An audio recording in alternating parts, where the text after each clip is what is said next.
खास तौर पे गोदी मीडिया के पत्रकार बहुत अजीब तरीके से मधु किश्वर के ऊपर अलग-अलग तरह की टिप्पणी कर रहे हैं और एक ही तरह की राज्यसभा में जाना, ये वाला टेम्पलेट चल रहा है। क्योंकि मोदी जी अगर आप देखें तो चारों तरफ से मोदी जी इस समय घिरे हुए हैं, कभी विदेश नीति पर, कभी वो कोई ना कोई स्टैंड को लेकर लगातार उन पर सवाल खड़े किया जा रहा है। तो क्या एक ऐसे समय में ये पर्सनल अटैक आया है? मैं मधु किश्वर के फाइल्स की बात कर रही हूं और जिस तरीके की चीजें उन्होंने बेनकाब की हैं वो किसी भी पॉलिटिकल पार्टी को परेशान कर सकता है। लेकिन संजीदा इसलिए है क्योंकि प्रधानमंत्री की कुर्सी से जुड़ा हुआ मामला है। प्रधानमंत्री के चरित्र पर छीटाकशी हो रही है, प्रधानमंत्री के चरित्र पर कीचड़ उछाला जा रहा है एक ऐसी महिला द्वारा जो कि मोदी जी की उपासक थी। क्या नरेंद्र मोदी के साथ कोई षड्यंत्र हो रहा है? ये सवाल मैंने कल भी किया था और उसी सवाल को मैं आज भी कह रही हूं। लेकिन जो बातें मधु किश्वर ने कही हैं उस पर बीजेपी की चुप्पी, आरएसएस की चुप्पी, प्रधानमंत्री की चुप्पी बहुत कुछ कहती है। क्या गोदी मीडिया इस पर कभी नहीं बात करेगा? वो तो बट नेचुरल है। लेकिन क्या गोदी मीडिया को भी कहा गया है कि आप इस इशू को उठाइए मत? क्या पीएमओ से कोई ऑर्डर्स दिए गए हैं कि इस इशू पर कोई बात नहीं करेगा? ये सारे व्यास मधु किश्वर की फाइलों पर लगातार चर्चा बनी हुई है। मेन स्ट्रीम मीडिया उसको नहीं दिखा रहा है, लेकिन सवाल यह है कि ऐसा क्या है मधु किश्वर की फाइलों में या जो उन्होंने डिस्क्लोजर्स किए हैं, जो चीजें वो खुलकर जिसको लेकर सामने आई हैं, क्या आप उसको नजरअंदाज कर सकते हैं? पहली बात तो ये है। और जो बातें उन्होंने लिखी हैं प्रधानमंत्री मोदी के बारे में और जिस तरीके के पॉलिटिकल सिस्टम में जिस तरीके की चीजें होती हैं, आखिर उस चीज पर बीजेपी में सन्नाटा क्यों है? आज तीसरा दिन है उस ट्वीट का जब मधु किश्वर ने वो ट्वीट लिखा था। ऐसा नहीं कि वो ट्विटर पे कुछ लिख नहीं रही हैं, अभी भी आप उनके एक्स अकाउंट पे जाइए तो वो लगातार अभी 10 घंटे पहले भी उन्होंने कुछ ट्वीट लिखा है। ट्विटर पर वो एक्टिव हैं, लेकिन ना उनका अकाउंट ब्लॉक हो रहा है, ना उनके खिलाफ डिफेमेशन का केस हो रहा है। बीजेपी में पूरा सन्नाटा है। तो ऐसा लगता है कि कोई ना कोई ताकत उनको बचा रही है। क्या वो ताकत बीजेपी के अंदर से है?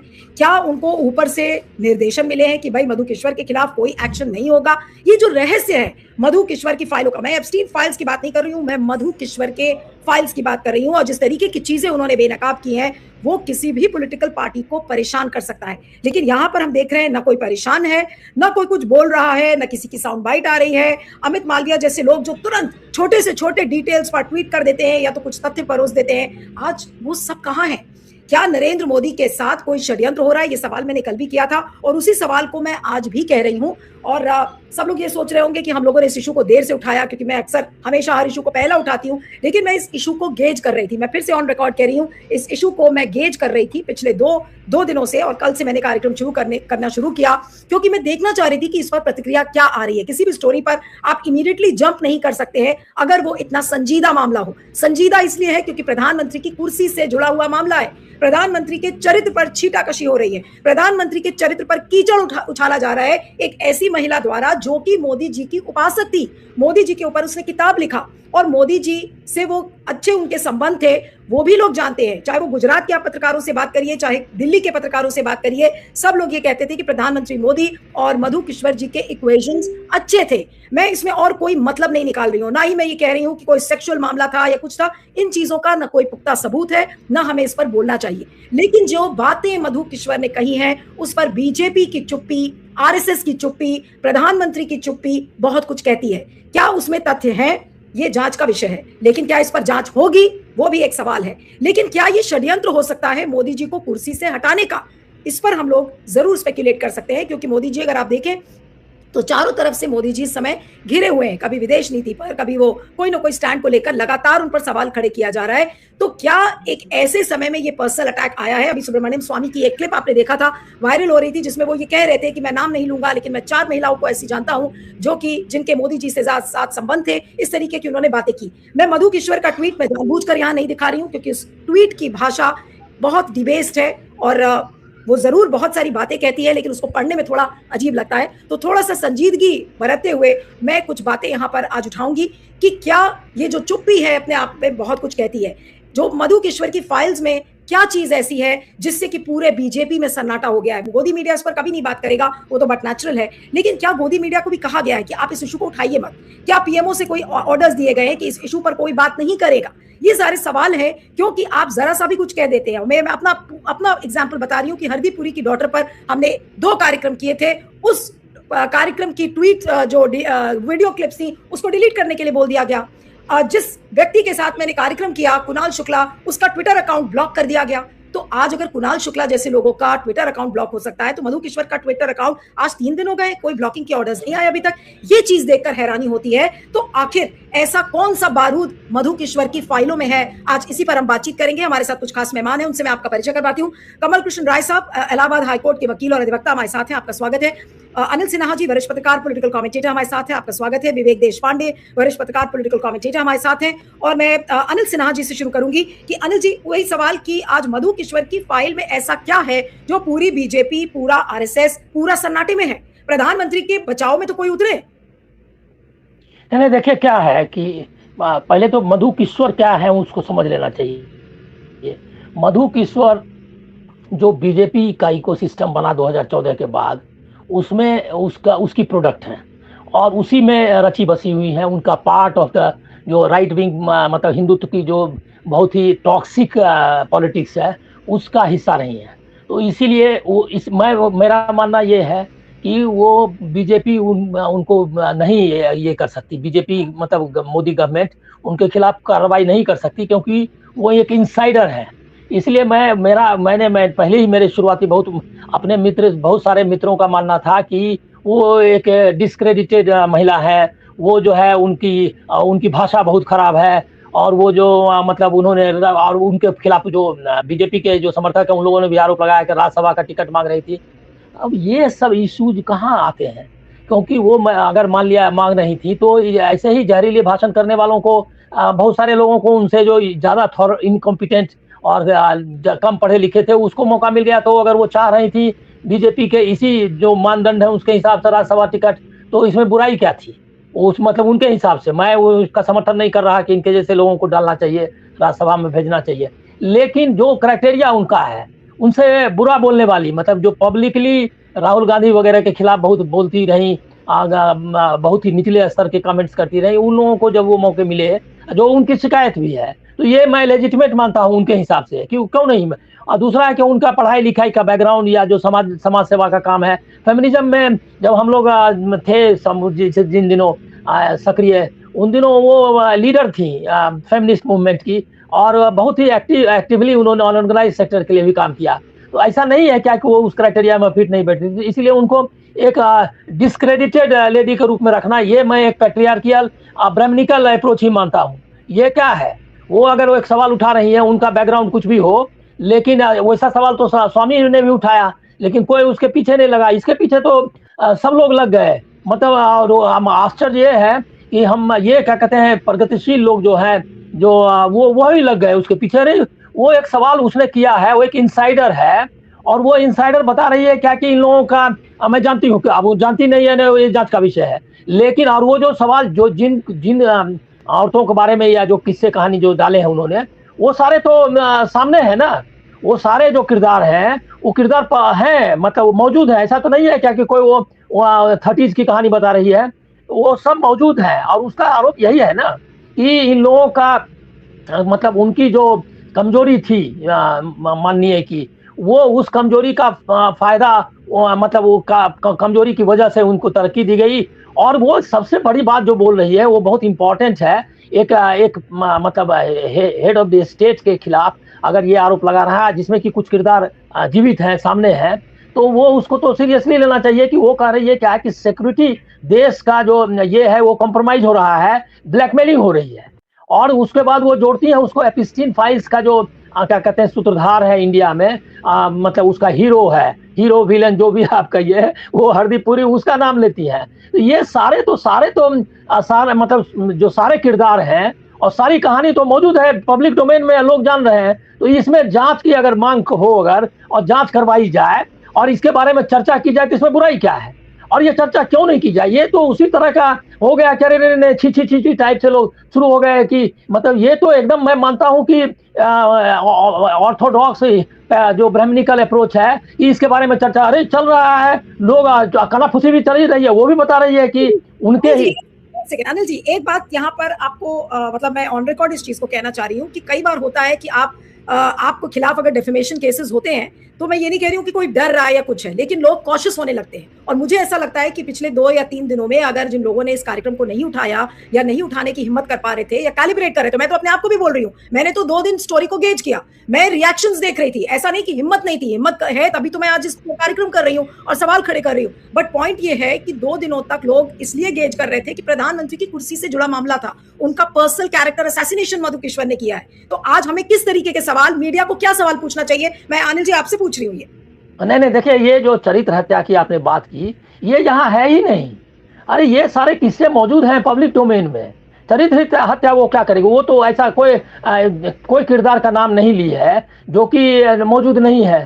तो चरित्र हत्या क्या? वो एक मैंने पहले ही दिन कहा था अनिल जी, अगर किसी लेडी का नाम लेते हैं, जैसे जो मधु किश्वर ने स्मृति ईरानी का नाम लेके बोला 12th पास, वो किसकी बात है, मंत्री है, तो वो तो किसी को भी समझ में आ जाएगा। लिटरली नाम लेकर अगर बोला है उन्होंने, तो इसका मतलब क्या है फिर? और ये नहीं, मैं देखिए, नहीं, उनकी भाषा और उनके तौर तरीके का जरा भी तायद नहीं करता, उसका कोई समर्थन नहीं कर रहा हूँ। लेकिन वो जो मैं कह रहा हूँ, आप देखिए, आप वो कोई क्या कहते हैं, ये नहीं ना, मतलब कोई स्टैंडर्ड ये की उम्मीद उनसे क्यों की जाए। सवाल है कि जो इशू उठाए, मैं इशू तक ही सीमित रहना चाहता हूँ, मेरा मानना ये है। और इशू में जैसे कि कल विवेक ने एक जगह अच्छी बात कही थी, वो मैं कोट करना चाहता हूँ। उन्होंने कहा था कि भाई चोर अगर बोला कि कहीं कुछ हो रहा है, तो चोर के बारे में इन्वेस्टिगेशन तो जो होना है होगा, नहीं होगा मालूम नहीं, लेकिन चोरी का अगर है इल्जाम, तो जो जिस पर आरोप लगे हैं उसको सफाई देनी चाहिए, या उसको क्या कहते हैं, उस पर जांच होनी चाहिए। तो ये जो है, मतलब अगर मैंने गलत कोट नहीं किया हो तो बैठे ही हुए हैं तो अपना बताएंगे।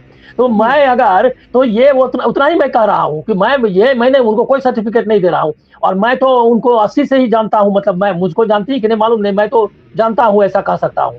तो और वो आंदोलन में थी और फेमिनिस्ट मूवमेंट की बड़ी लीडर थी। हमारे जितने साथी थे, मैं आपको बोलूं, वो सब उनकी मुरीद थी। मतलब मानुषी जो पत्रिका निकलती थी, तो सब उनका, मतलब वो बहुत ही मतलब उनका स्टेटस बहुत हाई था। उन्होंने खुद ही अपना जो किया, ये लेजिटिमेट है गांधीयाइट या सोशलिस्ट लोगों का कहना कि वो डिजेनरेट हो गई। तो वो तो उनका पॉलिटिकल सही बात है, उसमें मैं कोई, मतलब उसमें मेरा कोई आपत्ति नहीं है। लेकिन मामला ये है कि एक हाईएस्ट ऑफिस के बारे में आपको एक महिला जो कि सीएसडीएस में, अच्छा उसकी आप विश्वसनीयता वगैरह की बात फालतू है, इसीलिए तो सीएसडीएस में इतने साल प्रोफेसर रही हैं। उन्होंने उनकी बायोग्राफी लिखी। अगर वो एकदम डिस्क्रेडिटेड थी तो उनकी बायोग्राफी को डिसोन करता बीजेपी, या क्या कहते हैं प्रधानमंत्री खुद कहते हैं कि भाई इस बायोग्राफी मतलब हमारा कोई लेना देना नहीं है, ये अपना इनके विचार है। ऐसा तो कोई डिस्क्लेमर नहीं आया कहीं से।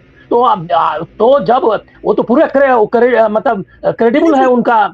अब हरदीप पुरी का भी तो नाम आया एप्स्टीन फाइल्स में, हरदीप पुरी तो इस्तीफा भी नहीं दिया। हरदीप पुरी बैठा हुआ है, तो इसीलिए उसने जो आरोप लगाया उसका क्रक्स उसने जिन लोगों पर व्यक्तिगत, वो लोग क्यों नहीं आ रही हैं? आप बता रही है स्मृति ईरानी के बारे में, अगर उन्होंने छापा है तो स्मृति ईरानी क्यों नहीं आ रही है? और जो 2-3 नाम पता नहीं, हम नहीं जान रहे हैं, जो भी नाम, मतलब हम लेना नहीं चाहते। मैं महिलाओं का नाम नहीं लेता किसी ये में उनका, क्योंकि मैं पूरा इस मामले में बहुत ही ये है, मेरा अपना स्टैंडर्ड है। किसी महिला के खिलाफ कोई तरह का इस चरित्र वगैरह पर आरोप लगाना मैं एकदम बहुत ही बुरा और बैड टेस्ट में मानता हूँ। लेकिन उसमें एक महिला ने ये आरोप लगाया है, उन महिलाओं को आना चाहिए आगे, आकर के बोलना चाहिए कि ये जो है डिफेमेशन केस करना चाहिए। लेकिन अब ये सब नहीं हो रहा। लेकिन मेरा उससे कोई कंसर्न नहीं है कि उन्होंने चरित्र वगैरह के बारे में, ये सब एकदम दकियानुसी बातें हैं। बात है अगर पब्लिक लाइफ में आप अगर हैं और अगर आपने उसका आपके संबंधों, निजी संबंधों के कारण अगर कोई नुकसान होता है कंट्री का, या उसके कारण क्या कहते हैं आपको इलीगल बेनिफिट देते हैं किसी को, तो इसकी जरूर जांच होनी चाहिए। ये एक पब्लिक इशू है। और इसका मैंने कहा जाता है वो तो छी वो तो बहुत खराब महिला है।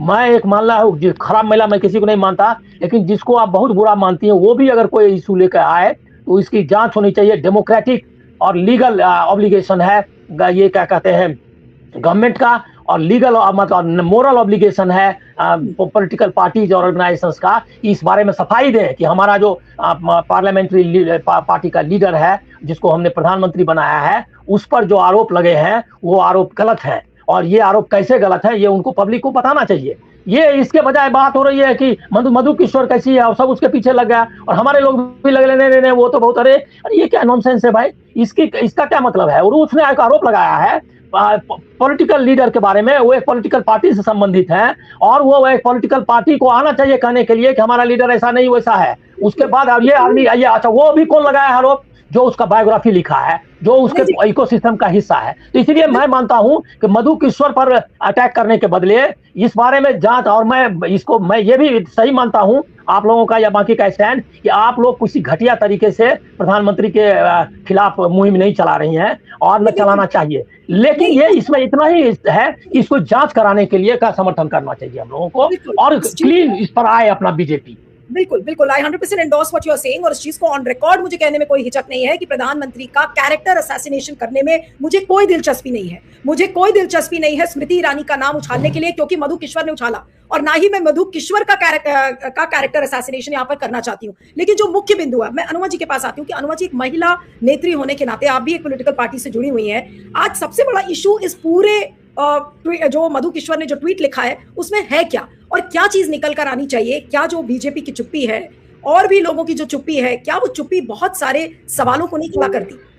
जी आपको, दर्शकों को और हमारे को पैनलिस्ट को, देखिए एक चीज हमें दिख रही है कि जो मधु किश्वर अपने कॉलेज के जमाने से रही, मिरांडा हाउस में वो छात्र संघ की अध्यक्ष वगैरह रही, काफी मुखर थी, और अब वो जो बातें कह रही हैं, तो जब यही बातें यशवंत सिन्हा बोलते थे, या शत्रुघ्न सिन्हा ने बोला, या अरुण शौरी जी ने बोला, या उसके बाद सतपाल मलिक जी ने कहा, हमने देखा पिछले कुछ दिनों से जनरल जीडी बख्शी भी बहुत मुखर होकर सरकार के खिलाफ बातें कर रहे हैं। इन सबको हम नॉर्मल ले रहे हैं, लेकिन मधु किश्वर का अगर मोहभंग हुआ है, या अगर उन्होंने सोचा है कि अब ये मेरे जिंदगी का एक ऐसा पड़ाव है जहां पर मुझे बोझ के साथ नहीं रहना चाहिए और मुझे उतार देना चाहिए, तो उस पर सबको प्रॉब्लम हो रही है।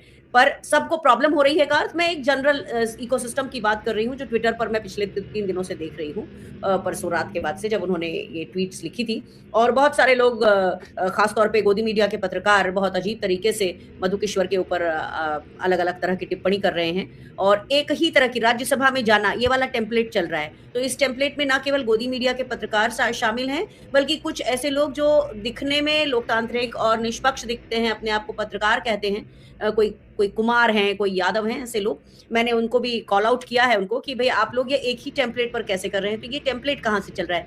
क्या ये टेम्पलेट बीजेपी की तरफ से चल रहा है? सोचने की बात है। अब एक सवाल कि उन्होंने नाम लिया, स्मृति ईरानी का नाम लिया, तो बीजेपी इस पर क्यों नहीं बोल रही? आपको याद होगा एक यति नरसिम्हानंद नाम के व्यक्ति हैं, उन्होंने भी 3.5 साल पहले स्मृति ईरानी के बारे में बहुत ही घटिया बयान किया था।